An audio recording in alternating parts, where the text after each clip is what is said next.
Hello दोस्तों। आज आपका स्वागत है आज की हमारी कहानी। कहानी का शीर्षक है आखिर सास का दिल पिघल ही गया। तो आइए स्टार्ट करते हैं आज की कहानी। नीलम, ओ नीलम, कहाँ मर गई? कितनी देर से आवाज लगा रही हूँ, सुनती ही नहीं है। आने दे तू रवि को, आज तेरी खैर नहीं। शर्मिला जी बार बार चिल्ला रही थी तो बेचारी नीलम को बीमारी की हालत में उठकर बाहर आना पड़ा। उससे ढंग से चला भी नहीं जा रहा था। फिर भी वह उठकर आई और बोली, हाँ माँ जी, क्या कह रही थी आप? शर्मिला जी नीलम की सास थी। उनका घर में बड़ा रोग था। उनकी मर्जी के बिना तो पत्ता तक नहीं हिलता था। नीलम के ससुर तो बेचारे चुप ही रहते थे। उनकी हिम्मत ही नहीं होती थी अपनी पत्नी के सामने बोलने की। रवि, नीलम का पति, कहने को तो वो एक कंपनी का मैनेजर था, पर माँ के आगे उसकी हवा निकल जाती थी। वह नीलम से प्यार तो बहुत करता था, पर उससे ज़्यादा इज्जत अपनी माँ की करता था। वह अपनी माँ की कोई भी बात नहीं टालता था और शर्मिला जी इसी बात का फायदा उठाती थी। शर्मिला जी अक्सर अपने बेटे को नीलम के बारे में झूठी कहानियां सुना सुना कर उनकी लड़ाई भी करवा देती। रवि अपनी माँ का इकलौता बेटा था। उसकी एक बहन भी थी, छवि, जो 12वीं कक्षा में पढ़ती थी। छवि भी अपनी भाभी नीलम से बहुत प्यार करती थी। वैसे तो नीलम थी ही इतनी अच्छी, सुंदर, सुशील और सर्वगुण संपन्न, पर फिर भी वो शर्मिला जी को फूटी आंख नहीं सुहाती थी। वो नीलम की हर बात में कमी निकालती। नीलम उसका चाहे जितना अच्छा कर ले। उसका एक मुख्य कारण ये भी था कि नीलम के माता पिता गरीब होने के कारण दहेज में वो सब नहीं दे सके जो शर्मिला जी को चाहिए था। फिर भी उन्होंने अपनी हैसियत से बढ़कर ही दिया था। शर्मिला जी को पैसों का पूरा घमंड था, क्योंकि बेटा एक अच्छी कंपनी में और पति एक रिटायर्ड अफसर थे। उनके घर में किसी चीज की कमी नहीं थी, पर फिर भी शर्मिला जी नीलम को ताने मारती रहती। मैं उसे जली कटी सुनाती, उसमें कमियां निकालती।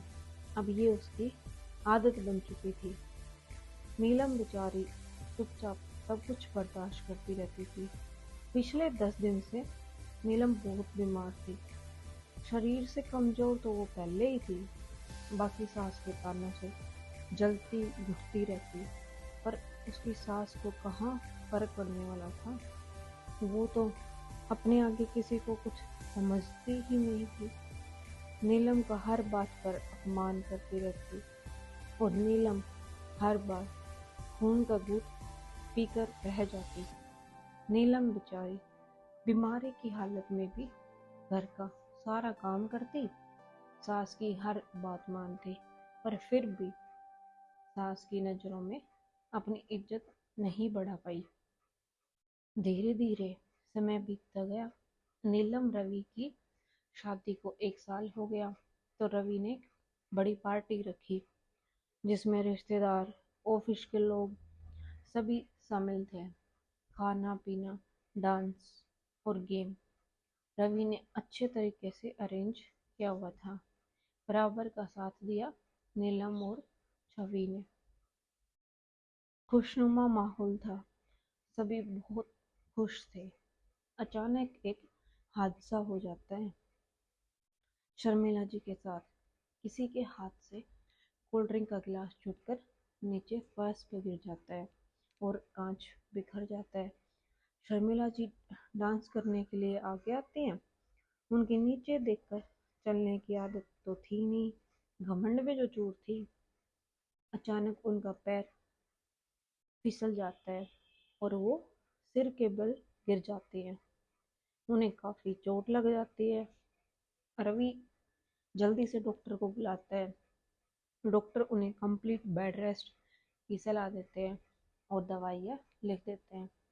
अब नीलम अपनी बीमारी को भूलकर सास की सेवा में लग जाती है। अपनी तो सुध बुध भूल ही जाती है। नीलम ना खाना पीना, ना नहाना, बस हर वक्त सास की सेवा, वो भी उस सास की जिसको वह फूटी आंख नहीं सुहाती थी। वो कहते हैं ना, टाइम सबको बदल देता है। नीलम के निस्वार्थ सेवा भाव ने शर्मिला जी को सोचने पर मजबूर कर दिया कि नीलम किस मिट्टी की बनी है। मैंने तो इसके साथ साथ क्या क्या नहीं किया। हमेशा इसे तंग किया, हर वक्त इसे ताने दिए, पर फिर भी ये सब कुछ भूलकर मेरी सेवा में लगी हुई है। अब नीलम के प्रति शर्मिला जी का व्यवहार बदलने लगा था। वो नीलम को पसंद करने लगी थी। सास के बदलते व्यवहार से नीलम और घर वाले बहुत खुश थे। आज सही मायनों में नीलम को उसका ससुराल मिला था। जब सास ही बहू को पसंद ना करे तो ससुराल कैसा।